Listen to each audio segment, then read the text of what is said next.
naho abadepite b'umuryango umwe bw'Uburayi basabiye ibihano barimo General Ruvusha na Karusisi.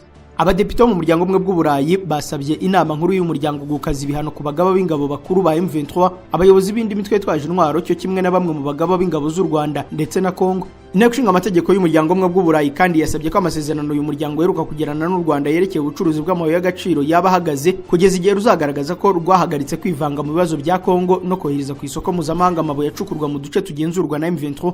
Mu bayobozi b'ingabo z'u Rwanda basabiwe ibihano harimo Major General Nkubito Eugene uyobora diviziyo ya gatatu ya RDF ikorera mu burengerazuba bw'u Rwanda, Major General Ruki Karusisi ukuriye umutwe w'ingabo zidasanzwe z'igisirikare cy'u Rwanda na Major General Emile Ruvusha kuri ubukuriye ingabo z'u Rwanda zoherejwe kugarura amahoro mu ntara ya Cabo Delgado muri Mozambique. Iyi myanzuro ikubiye mu nyandiko yemejwe n'inteko ishinga amategeko y'ubumwe bw'Uburayi isohotse mu gihe u Rwanda rwari rumaze iminsi rusabirwa ibihano no gukomatanyirizwa ku rwego mpuzamahanga kubw'uruhare rushinjwa kugira mu ntambara zibera mu burasirazuba bwa Kongo rutahwemye guhakana. Perezida Paul Kagame mu kiganiro yahaye ikinyamakuru Jeune Afrique cyandikirwa mu Bufaransa avuga kuri ibi bihano yavuze ko nta bwoba na buke bimuteye. Yagize ati hagati yo guhangana n'ikibazo cyugarije ukubaho no guhangana n'ibikangisho byo guhana u Rwanda ku mpamvu imwe cyangwa iyindi nta no kubitindaho, imbunda yanjye nayitunga icyo cyugarije ukubaho nkamera nk'aho icyo kindi kitanahari. Ntabwo turimo guhangana n'ibintu bishya kuri twe, twamaze imyaka myinshi duhanganye n'ibyari byugarije ukubaho kwacu. Twahuye n'ishyano ndengakamere mu 1994, warangiza ukaza kuntera ubwoba unkangisha ibihano